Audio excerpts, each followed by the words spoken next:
And then the third hometown was with Greg, and Lord. this just puts me through a whole loop. We Um, forgot he was watching Blake's date. oh yeah, so Greg really spiraled. He did. Like he slowly started spiraling. So on Blake's date, he was on the balcony and they were playing hockey and he was like, I could see a glimpse of their date. And like he was just like sad Greg, looking like someone stole his dog or something. Literally. Looked so upset. And I really do think so. I think Greg had his one-on-one first, I mean, Me his too. hometown first. With the way, even though they edited it to have Blake's first, I really strongly think Greg had the first hometown because the way he spiraled, and just like we'll get into this later on into his date, but like the way he spiraled, it makes me really believe that his hometown was first. Right. And also, he was acting as if the producers pulled him out there and like held his eyes open and made him watch Blake's date. Like, I don't think anyone made him watch that. I think he went out on his own and was like, oh, shoot, there they are. Let's continue to watch. Honestly. So for his hometown, his hometown date was boring as well, actually. But it was meaningful. I will give him those Meaningful. brownie It was meaningful. points. So they played basketball, and he kind of said, like, he's like, I want to take us back to our first one-on-one. Like, on their first one-on-one, Katie took them, like, camping. That's something that she did with her dad. So then on his hometown, they played basketball, and he used to play basketball with his dad. And he said that he hasn't played basketball since his dad passed. Mm-hmm. So, like, that date for him was very meaningful, and that was really cute. But I don't think I saw anything else on their hometown other than the basketball. Yeah, I think that's it. This is how I feel like their whole day went. It was like going up, inching up. It was like, wow, what a cute date. He did the rain because he said he really enjoyed the rain on her date. And it's like, oh, so, so cute. He meets the family and then it's like, pfft, and he literally spirals. Yeah, he self-sabotaged. He did.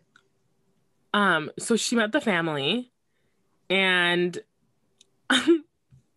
so it was his mom and his dad. No, Oh, his sorry. mom and his brother. His mom and his brother. And he has two sisters. So I understand that the one sister wouldn't go because COVID and she's pregnant. Like, totally understandable, but why wasn't the other one there? The other one was her video. She was acting like someone had a gun to her head and that she was forced to film this video for Greg. I'm telling you, she wasn't even looking at the camera. She was looking at a script. Okay. Like, you can't tell me any different. She was 100%. I bet you anything, Greg's mom wrote up a script and was like, do not veer off the script. Like, you need to read this word for word. And we're going to put it in a video and show it to Greg. Oh my gosh, I know. And they kept calling him Gregory and being like, your dad was just be so proud of you. And this is where the spiral starts because he gets so emotional. Obviously, his dad only passed away, I think it was like 2019, and it's fresh. His brother brings up the fact that he hasn't even been open with his family or his brother about his dad passing since, and Katie's the first one. So it just feels like that set the tone of how the rest of the night was going to go. Yeah. So then Greg told his family that he's in love with her. I think he told the brother because Katie was with the mom and she was like, I don't know if I can say this, but your son's definitely getting a rose next week. Mm-hmm. So she's telling her, hey, like your son's my final too. Like there's a 50-50 chance that I'll be engaged to your son at the end of this. Which is stronger than she told anyone else because she told Blake's family, there are two other guys here. I don't know like where I'm at yet. Things are building. She said the same thing to Justin's friends. And then she tells Greg's mom like, oh, he's definitely getting a rose. So she gave a lot more than she did everybody else. That's the most validation you can get. Yeah. Like, and she's like, I don't even know if I'm allowed to say this, but I'm telling you, like, he'll be here next week. Yeah, that's like as far as she can tell someone I love you. And again, she already told them all that she's not going to say I love you until the very end when she's with the person that she picks. Like that's the boundary she drew. If Greg has watched any prior season of The Bachelor or Bachelorette, every single time someone has told someone they love them, Ben Higgins, cough cough, told JoJo and someone else, I can't remember. Caitlin Bistow. Caitlin, that he loved them. He told both of them that he loved them, and that caused a lot of drama. So if he was actually like paid attention and watched the show, he would know that whenever the lead said I love you to at least one or more people, someone's feelings got hurt. That's literally why Caitlyn and Sean Booth didn't work out. It was because she said Yeah. the same thing to Nick Viall, and Yeah. he could not ever get over it, and now they're not together. Like, Yeah. So like no. it never works out. And like why would you want to see like that boundary is really not hard to accept because like why would you want to like watch the episode like the season back being like wow she told another guy a week before I proposed or 2 weeks prior that I love you and then I'm getting down on one knee and proposing to her. And then you find out months later that this happened Yeah, on that's weird. TV.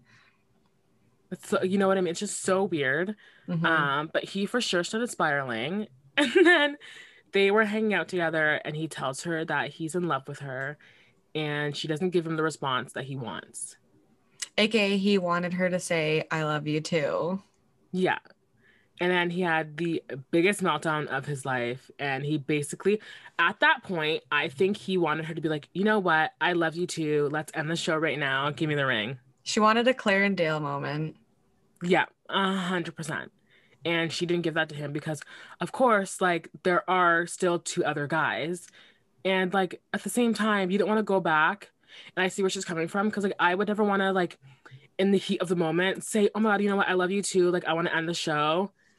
And then have those what ifs, like what if Blake was my guy or what if Justin was actually my guy? You know what I mean? And that's what she told him. Like you can hear her say, I still have families to meet, which means like, I mean, Yeah, I don't his know, date was that he was the first. first one. So why would Hmm. she just be like, oh yeah, let's shut this off. All of these families flew in here. Everybody did 15 days quarantine to meet me. And I'm just going to end the show because you want me to tell you I love you when those clearly aren't her feelings either. Yeah, that's exactly when she said that line. I was like, he was 100% the first one-on-one. I mean, the first hometown. Hmm. Because she said families, like, so she didn't meet Blake's family or Justin's friends yet. So 100% his was the first date that he had. Um, so after that he leaves and he's like sad as a dog, like so upset. And he basically talks to Blake the next day, saying like, "Oh, like this is really upsetting." And Blake's like, "Well, bye. I'm gonna go work out. Like, can't Deal with relate. it. Can't relate to your emotional self." Like, Literally. um, and then he went to go see Katie. And every time someone goes to see Katie, like it never ends well, It's never good news. like ever. And when she saw him, she was shook to the core, She looked as like she still was kind every of other time. mad. Yeah. Yeah, actually, she didn't seem like she was happy to see him. No. And he didn't he say like I deserve better and all this stuff during when they were in the dark room too? I need to go He look at was my notes. saying, me too. I know. He was a hardcore gaslighting her. Okay, so when he first walked into the room, I wrote this down word for word. She said, because like, of course, like if I saw someone who I was dating walk in like that, I'd be like, are you good? Like, is something wrong? And she's like, you seem uncomfortable. Because he did. And he was like, you seem fine. Oh, and he also kept saying, why do you think that? Why do you think that? And she's like, oh, like, I don't know. Like, I would love to know. And he's like, well, why do you think I'm upset? Why do you think I look uncomfortable? And he was like Yeah. prying and prying. And this girl, that's right there shows you like that's actually like gaslighting because he got her in such a tizzy that she can't even remember what actually happened. Yeah. It was so messed up. And he just like, he kept going on. And the thing that really annoyed me was he was like, she was like, I told your mom that I was gonna give you a rose. And then he was like, I was never asking for a rose. He's like, and I was never asking you to say something. Okay, so then what did you want? He was You just didn't want her to say spiraling. you didn't want her to say that you were getting a rose. You didn't want her to say I love you back. You didn't want her to say anything specific. So then what did you want from that conversation? Like what did you want her to tell you? Because clearly you wanted something if you're so upset. Exactly. And like I said this to Melina the other day, but to me, he was clearly pulling and prying for her to say I love you or end the show or whatever it was. And she drew that boundary very, very early on in the show saying that she's not going to ever say I love you until the end with one person. And I was explaining how it was giving me, the way he was pulling and prying was giving me the same vibes as like when someone expects something sexual after like a date or something and they're like, oh, well, I thought I was going to get this. I thought I was going to get this. That's what it sounded like when Greg kept pulling and pulling. And I feel like that would trigger, you know, she's been SA'd before. And so that's going to bring up those memories and she's just going to shut down and feel like disrespected and just be like concentrating on like, wow, I feel like a line has been crossed of a boundary that I set. And that's really upsetting for her. Mm-hmm. Like she said one thing, the only thing she said was, I'm not going to tell anyone that I love them until the end. Like the last person that I have, then I will say I love you.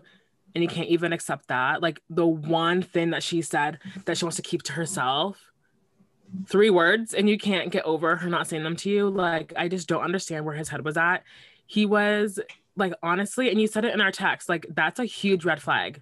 Yeah. If you can't accept and appreciate someone's boundaries that they set for themselves as an individual, then why? Like that's a red flag. If you like, why can't you do that? It also takes like a lot of guts, I think, for someone that had been in a situation where they were pushed to like do something sexually to be like, okay, now moving forward, I'm going to set more clear boundaries and this will help me more. And if someone keeps overstepping that, like you just feel like you're going back. You know what it reminds me of? I remember, I think it was on Blake's first one-on-one when he asked her about the essay. And she told him, she's like, it was Blake's one-on-one. And she was like, I don't ever want my significant other to expect like sex or to expect any of these things from me because like I don't want you to have any expectations for anything in our relationship. And then Blake was like, I 100% accept that. Like, I appreciate that. And like, I understand. And like she set these boundaries and he couldn't accept those. Like I feel like it kind of brought her back to that like dark place. Like because she even said that on Blake's date, like I don't ever want expectations. Like I don't ever want you to expect something from me. And then here Greg goes expecting something from her. Exactly. When she clearly stated like, I'm not saying this. I don't feel comfortable doing this. Yeah, like not to like I don't think Greg is a bad person either. I don't think he was aware of what he was doing could have been interpreted that way or felt that way. I think he was just seriously spiraling. I don't think he needs Katie, he needs a therapist and he needs to really like go through those emotions of losing his father. But I feel like hopefully now he's more aware. Maybe after the final rose they'll talk about that interaction and hopefully he was aware of why she did that because she did post on her story like the definition of gaslighting right after the show, which was clearly a bit of a dig at Greg, but it would make so much more sense that she was feeling that way because he crossed that line. Yeah, and the one thing I didn't like was there was a lot of controversy on the gaslighting. A lot of people thought that it was and they agreed on it. And a lot of people said that, oh, like Greg wasn't gaslighting. And someone that kind of stood by Greg was Connor. And Connor was like, oh, like he wasn't gaslighting. And I just don't think that it's anyone's place to disagree on whether or not they thought that he was gaslighting Katie. If Katie felt as though she was being gaslit by Greg, she's allowed to have those feelings. And if she feels that he was gaslighting her, then he was gaslighting her. Yeah, it's valid. Period. Like, end of conversation. Like, you can't tell someone how they can and cannot feel about a situation when you were not there. We only saw a portion of what was of their conversation. We probably saw 10% out of the 100%. So clearly there more happened that we didn't see behind the scenes. And if she's still posting that being like, hey, like I was gaslit during this conversation, then she was gaslit and we can't argue that because at the end of the day, it was her feelings that were involved. And if she feels that way, then she has every right to feel that way and people can't argue that. Exactly. I feel like Connor's almost trying to be like America's sweetheart. He's constantly playing devil's advocate with like Hunter and Thomas and Carl. And now the situation with Greg. I'm just over it. That's what that really irritated me because I was kind of like, you guys had no problem Coming after Thomas, when like, okay, I just need to say I don't support Thomas. I don't like Thomas in any way, shape, or form. But the one thing I can respect is that the entire time he got roasted, he was being honest. He was honest, He yeah. never lied. He never denied anything. When they asked him questions, he said, "Yep, I said that. Yep, I did that." Like he acknowledged that he did what he did. And even though he gave his not apology, like he still acknowledged, like he never denied anything. You know what I mean? And everyone still came for him and everyone still, roasted him the entire time, even though really, like, for what? When he never denied anything. But then their friend, Greg, does something that is super wrong. And everyone's like, oh, no, it's fine. Right? Let's defend Greg. Literally, I even hated how Greg was like, "Oh, I deserve so much better." He was acting like he wasn't aware that he was the front runner the whole show. Like this entire time, she's constantly given him validation, and he actually hasn't given her much. All of their dates, he's quiet as a mouse. He doesn't really express his feelings. It's mostly Katie, and every time in her interviews, she's always talking about how she loved that date with Greg, and she has like nothing but good things to say to him. She was always reassuring him because you get a glimpse of it when he talks about how he was going to leave only a few weeks in, and Katie basically told him something to make him stay and validated those feelings. So I don't understand why he said, "Oh, I deserve better," acting like she never gave him any validation this entire time when she's given him the most out of all the guys. And I feel like it would almost be unfair him when he went to Blake and complained about it. If I was Blake, I'd be like, dude, we all know that her feelings are strong for you. We've seen it this entire time. Like, there's no way you don't see this. He was the only one on the season to get 2 1-on-ones. He got a second 1-on-one before someone even got their first 1-on-one. If that doesn't give you, oops, getting a phone call. If that doesn't give you, like, it doesn't scream validation, I don't know what does. Right? He's so like self-centered in a way where he like, yes, like you're on the show, your feelings are also on the line, but at the end of the day, you know what you signed up for. And it's the one thing I hate about this franchise is people are like, oh my god, like my feelings are hurt, I don't want to see them in the fantasy suite. Bitch, you've seen the show, you know what you're signing up for, you know what's gonna happen at the end, so either suck it up or like don't apply.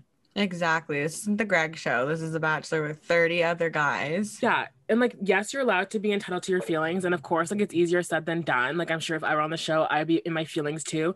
But you can't expect someone to end the show for you because your feelings are hurt. Sorry, that's not how it works. Yeah, exactly. Go write in your diary, go journal, and then move on. Even when they were having that conversation when Brendan didn't get the 1-on-one and Greg got the second one, all the guys talked about how like that's rare to happen, and usually that happens with the person that she has the most feelings for. So he was getting the validation from the guys as well. So I don't understand why he's acting like she was so cold to him. So I'm saying, and even Brendan was like, how did Greg get a second 1-on-one and I haven't even gotten one? Like everyone knew that he was a front runner.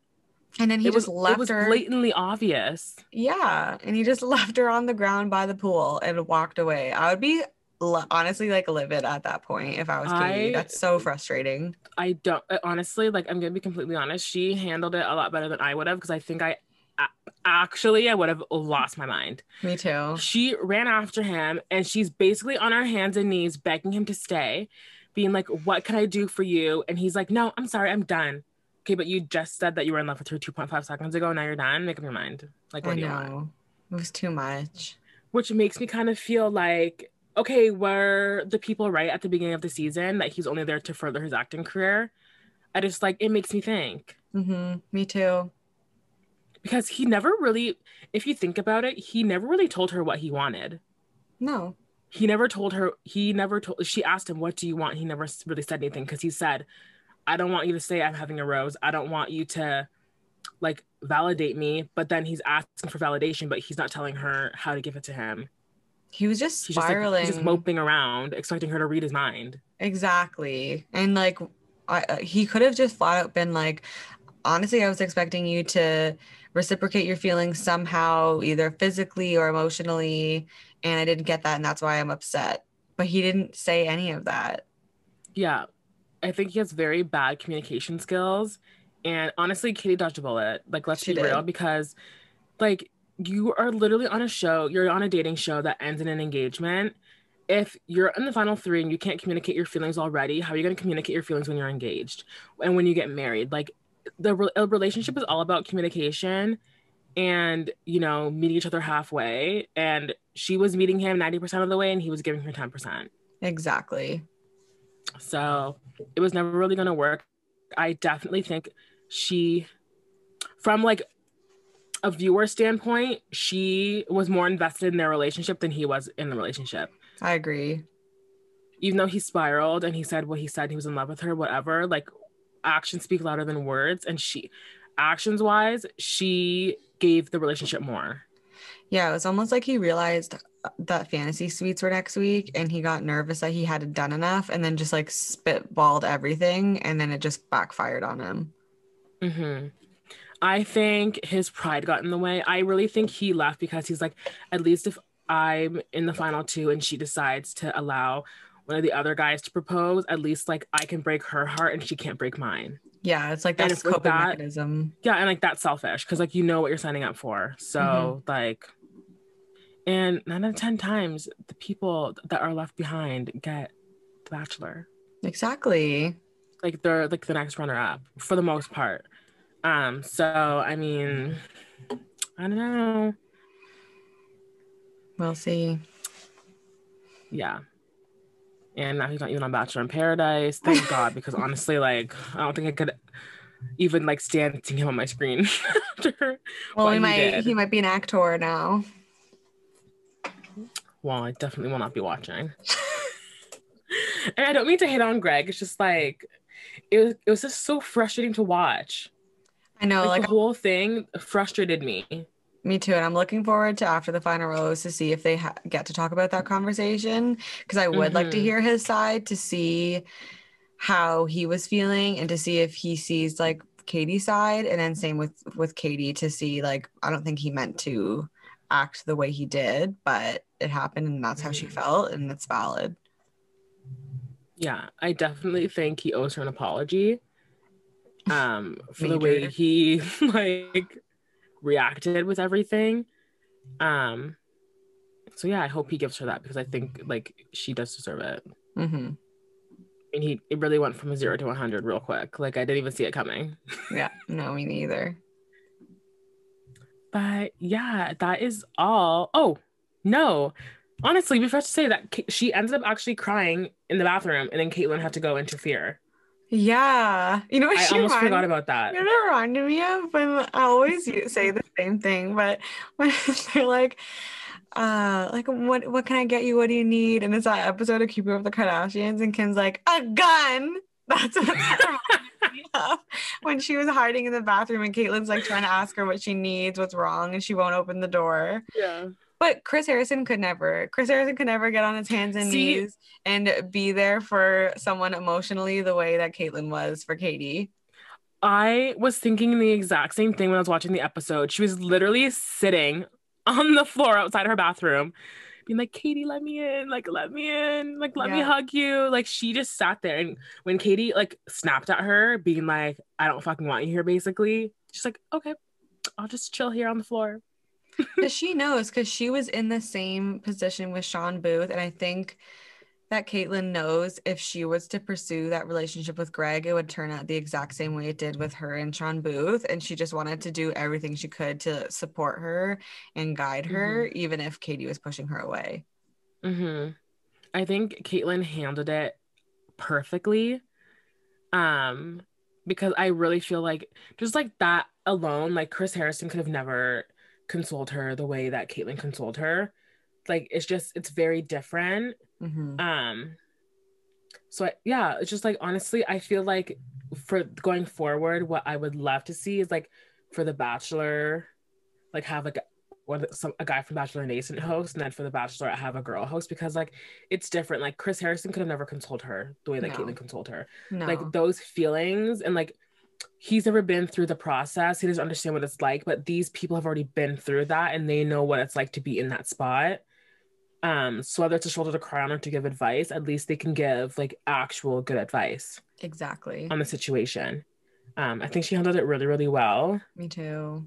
It was really sad, like It watching was really her. sad to see. I felt so bad for her because it was so clear that Greg was like either her number one or her number two. She needed that fantasy Mhm. suite to have these conversations without cameras and to like really get to know someone, to meet their family. And Greg just like cut that all short because he let his like own feelings and emotions get in the way. It was really, really sad.